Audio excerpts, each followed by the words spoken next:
Hello everyone, this is Gerone Wright again, okay, with my ongoing videos wherein I decode the Renaissance artist's artwork that actually has a underlining message which referencing how mankind was created, how there was a manipulation of reptilian bloodlines, that with mankind, and how the manipulations are continuing from before that time period through that time period and on to current.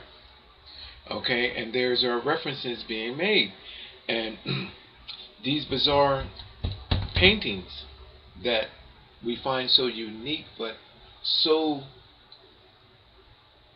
not with an understanding that we can actually grasp from. Why would an artist even make such an image? That I can read into these, and in doing so, I can make sense of what is there and what is being said, and the underlining message. It was actually makes the painting that you're looking at. In this case, this is the Hermit with the Sleeping Angelica by 16th century artist Paul Rubens. Now, the message is usually the same, people, and in this case, what I'm going to do is I'm going to show you some underlining encrypted depictions. But what I'm going to basically do in doing that, I'm going to offer up a little bit of explanation, and in doing this, I'm going to compare the image with other likenesses of that of which I already have. Okay. Now, in this case here, if you look at the image for what it is, it actually speaks for itself. Here's the sleeping Angelica right here. First of all, she's sleeping, or so-called sleeping, on that this shows you a bloodline. Look, people, at how this cleverly creates the face of a serpent, which is a snake, right there. Okay. I guess the would-be eye would be here for me looking upside down. I'm going to draw as I go along here. So I'm going to give you an eye right there. And there's our snake skin. Now, as I go along, I don't want to get too far ahead of myself. That I'm gonna make some comparisons. Now, I just did a video release last week with Christ and the Minerva Hall sculpture by Ferenzi, and where 6,000 people comes together. And there you have the Pope and his bishops off to either side.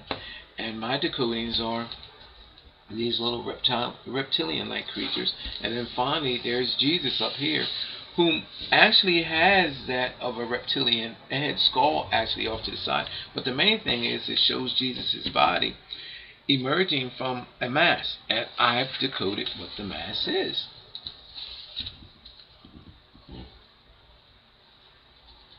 Okay? And it's the same thing as what's being said right here. Okay, there are reptilian bloodlines, people, and I'm on to something that is probably was already thought, was speculated, and it was in myth, but seeing it unfolds before your eyes is a whole nother story. Now, okay, now I'm going to take you to another image that I'm going to connect to something else. Right here, there is a ghoul or some form of demonic-like figure right here, okay, whom actually is looking on to the hermit here over there. Right? I want you to take notice that this guy has his arm out and wrapped around something here coming in, which actually appears to be part of his body. But what you don't see is right in here, it appears to be like skin pulled back, and something's being released, and it's this white mass that's actually coming out of it. it's my contention what that symbolizes is that of the penis. And this white mass is the secretions therefrom the penis, which is sperm. Letting you know that this creature genetically contributed to a genetic manipulation, whereas Angelica body is being sacrificed as that as a vessel. And the reason why I say sacrifice is that her body is being utilized as a genetic manipulation device. And this is how it was done, people. Now, again, look, can you see that there? Do I need to go? Oh, no, you can see that pretty good. See how there's a line of separation, even shows you how it creates that of the likeness of a secretion coming from that of a penis. Now, the same thing, I'm going to take this image and I'm going to tie it to another image from the Lost Book of Nostradamus. And I have a video on this as well too, people. But notice how you have the Pope. Now, notice how you have this creature involved in the image. And this, we would think that this would actually be a horned being, to be totally honest with you, without me going. In fact, I see the horn right here, right there. There you go. There's the horn right there. But anyway, you can actually see the similarities in that image and this image. I'm going to draw this image for you, people. And there was a horn figure in the Minerva Hall one too, but I'm not going to go back to that because I did an extensive video. Now, notice how the unicorn with this horn pointed at the Pope. He's reared up at the Pope. Now, this is, look at the Pope, people. Now, I already identified that this is the Pope, and then this is showing you the genetics representing a penis and genetics coming from out of the Pope, and this figure down before it sampling from those genetics, being genetically altered. Look at this. It's the same message, people. Now, you probably say, well, I don't see no snakes. The snakes are there. In fact, this is representing, the Pope's clothing is representing that of the serpent, and the two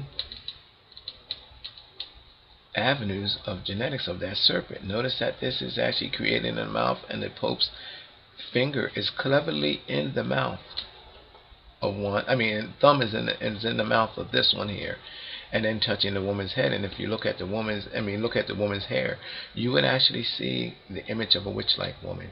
And she is also right here in the other portion of the snake, which would be going up, and you'll see a face and a likeness right there, and there's the eye.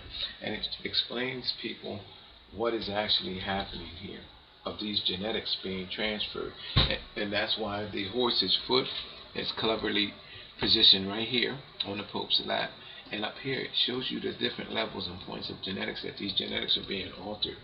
And then right where the Pope's penis would be at, which would be shown larger than life, they couldn't actually put the likeness of a penis for the obvious reasons. And this is from the Lost Book of Nostradamus. Shows you that these genetics were taken and manipulated by the Pope's body. Even around here, around his neck, you see another serpent like right there, and shows you how these genetics were taken into the Pope. These crosses, which are already representing, as I told you, represent the cross-referencing of genetics. That's what the symbolization of the true meaning of the cross means. Has nothing to do with a symbolization of Christianity, but the true meaning of it, and you heard it here first, people, is the cross-referencing of genetics. And shows you the genetics being transferred out of the Pope's body, and there is genetic manipulation going on. Okay, now I'm going to go back to the sleeping Angelica. All of these images are saying the same thing in one shape, form, or another, in one encrypted way or another, which I have decoded many of the encrypted styles that are before us, and I know what they are, but they all pretty much say the same thing. So I'm going to take you here. I'm going to take you right here now. Okay, let's go over to here, the Hermit. The hermit, cleverly, notice that the hermit is hooded. The hermit has another hooded figure in his face with him that you do not see. And this might be a little light, but notice that the silk, or the white, whatever that is, the silk, the linen right here, that it actually is coming between the legs of the sleeping Angelica and coming out from around her vagina area. It shows you what is actually happening with these genetics that were taken into her body. The secretions are taken, the secretions from this creature, taken into her body, and this genetically in her body, and it shows you their path, which is gone to the hermit. See the arrow I just put there? Okay, now, what is happening with these secretions? Well, the hermit is taking them into his mouth, right here. You know how I know that? Because the hermit represents the mother of creation. And you probably say, oh, come on, Gerone, what is this now? What are you going? Okay, well, when you Google the image, and which I encourage you to do, look right here. In fact, I'm going to get my pen out. Look right here. And you'll see next with the hermit in his face, there is and it actually goes like that, I'm at the forehead, and there is a witch-like woman right there. And she, people, is the mother of creation. She has her mouth, and look, the defining features, her mouth is open. There's her chin, and it shows you, creates her mouth right there. There's her eye. And it creates her likeness, and it shows this white linen in her mouth coming from off the vagina area of Angelica, symbolizing this is the act that he achieved in order to take in the genetics from all of the above in the manipulation process. Now, of course, I know more that actually is more to it than just that. You can see her pretty good. I don't have to actually come in, but you see her face right there. Now, what happens is once these genetics are taken in, if you look at the image more closely, you will notice that her image actually is shown morphing into that of the face of the hermit. And if you take a closer look, you'll see the likenesses of her face barely visible, like almost transparent like, and you'll see her image coming into the face of the hermit, and you'll see a genetic change there, which signifies that these genetics are taken in, and there is a genetic altering of, say, with the hermit, and it shows you the different stages of the change, which ultimately created the likeness of this guy. And this is what this image is all about, showing you how genetics were taken in from one side, taken in through bodies, through vessels, and altered in a way of what was actually created. And it lets you know that what genetics actually came out and where they were at. It's an ancient genetic. I explained it in other things as well to people. And it's actually a genetic that is actually, we're overcoming an ancient genetics, flaws in genetics, and there are genetics being excluded and new genetics being created. And this explains the multi-diverse cultures of everything that is today. If you're looking close at the image now that I've shown you, people, you will see serpents coming in. You will see their mouths. There's a mouth right there. Even creates a little tooth right there. And you will see what is actually happening. And you will see these genetics, the paths from which they actually take. And it's so simple to do, people, because the truth is there. Now, there's something else I want you to say. Now, I don't know if I can do it here. Here, should I turn it upside down? Look into the Angelica's hair. Look into her hair. And people, by the way, these images go both ways too, by the way. That's why they're hard to see. like the face that I just put here, not only are they coming in, these genetics are going backwards. So these faces are multidimensional. They can be realized both ways. You will see them going this way, that way, and they're actually looking directly at you. In fact, look at this. I can almost actually draw you a complete face of a witch. And let me see if I can get this without messing this up. How long have I got on this video? Okay, I still have time. Now, look at, where am I at? Right here. If you back off there, you can see the complete face of a witch there, people. Look. There's one face that I actually drawn, but look at how it creates. I'm at the bottom lip, the mouth, and look at the big nose. And the would-be eye would be right there. Look at the whole complete face of a big witch right there. Now, I started out drawing a smaller face, but look at that face of that witch right there. I don't know where the eye would be. No, the eye would be up here. But I can see, and you should be able to see now, that in the face of the hermit, he's there. There's the chin, there's the bottom lip, there's the mouth, there's the nose, and there's the eye, and there's the eye. But I created another face, and this is how these images are morphed into. And it's morphing from, it's verified from right here, from this little image right here that creates the face, okay? And then it comes out bigger. But look at that, people, how her face is verified. Look at the nose right there. Look at the nose, eye, open mouth right here, bottom like lip area. Here's the mouth, and if I were to come across there and create a line, I can put the mouth in there. You see that? And then here's her chin coming around, and it's the same likeness as right here. Look at you showing that those genetics, and then this would be the hermit's. This here, the hood, would actually create her witch-like hair. Now you have one there, one there. There's another one inside of there, completely different one that I was drawing, and they're shown going both ways. And then you have the face of the hermit. Now, people, and that's extraordinary, because I was drawing a completely different face, and then we have that there. Now, I want to show you something else here.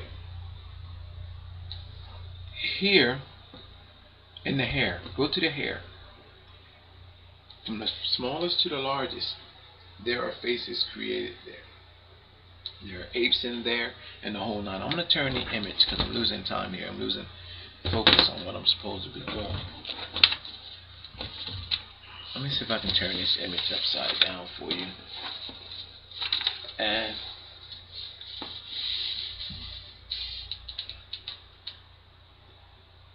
I'm going to show you something else here.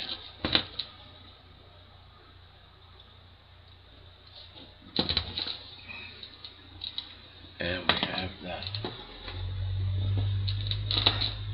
Alright. I got it upside down. Can I see it from there?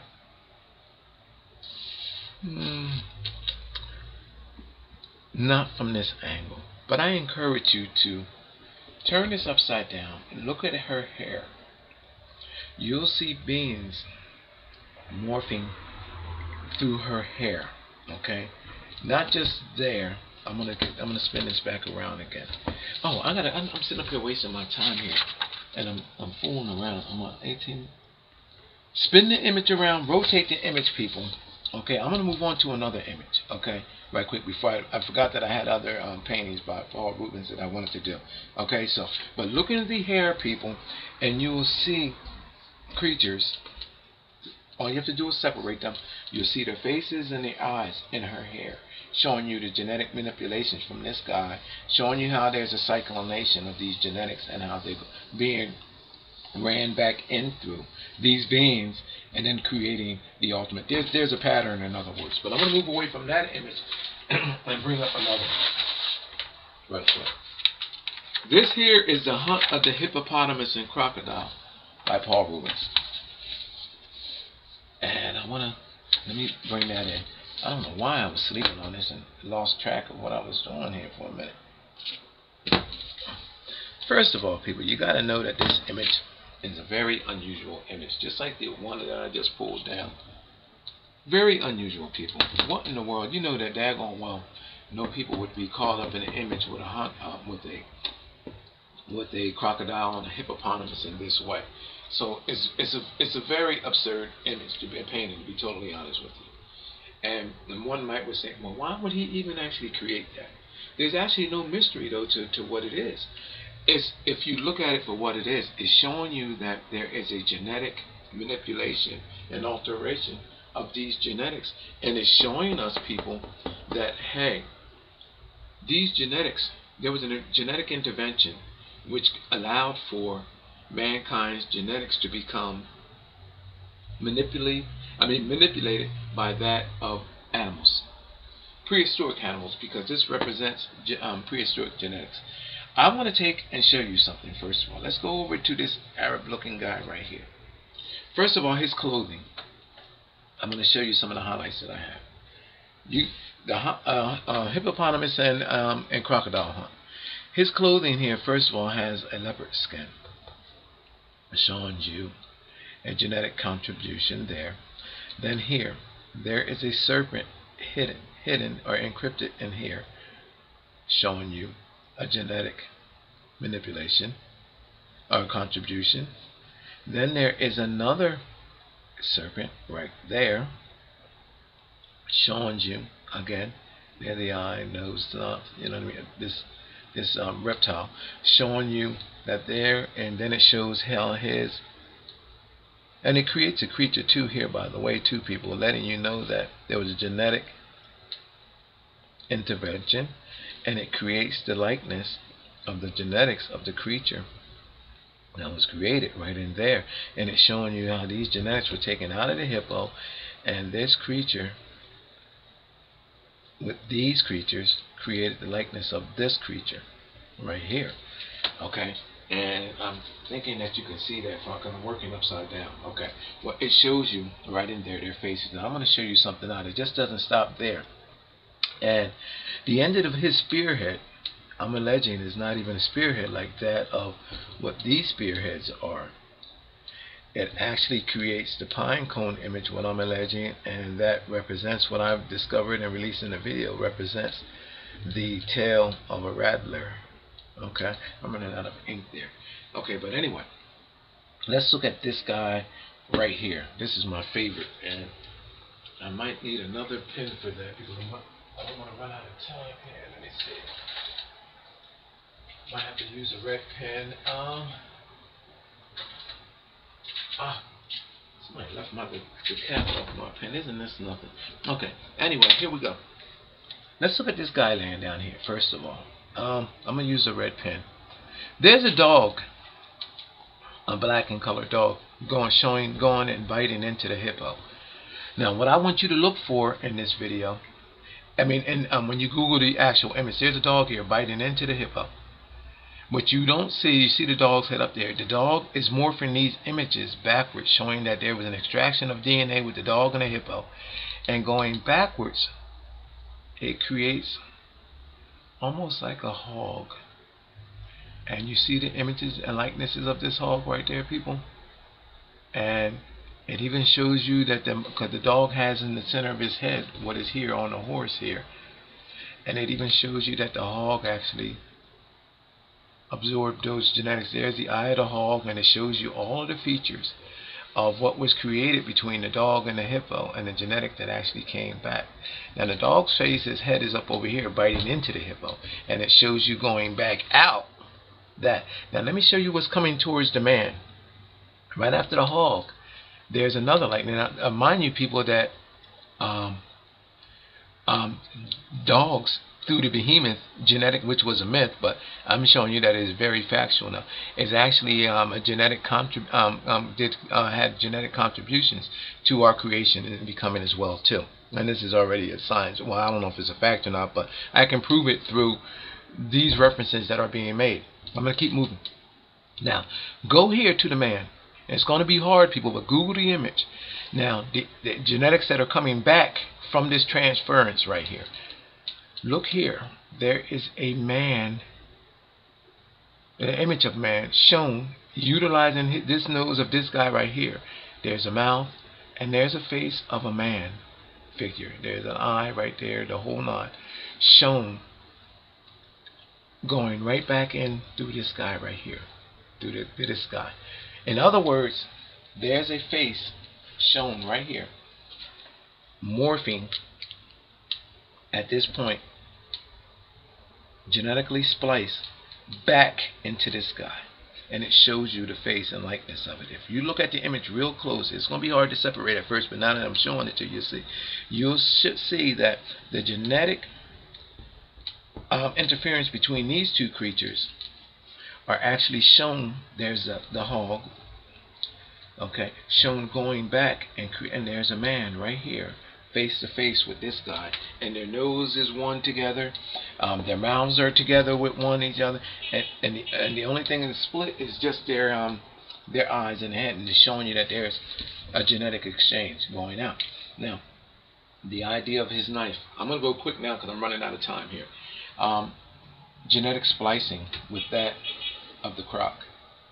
It shows you a genetic splicing, and the creatures that came from that exchange are shown cleverly here, which creates a mutation of man and croc right there, and shown again right here in his arm, and that's why his arm looks displaced, and the muscle build in his arm looks all out of place there. Shows you genetic mutations between these creatures and these two guys right here and the snake. It shows you a bunch of genetics that were already manipulated, brought into one to take down the manipulations, the ancient genetics of this guy. And I'm going to show you something else right quick.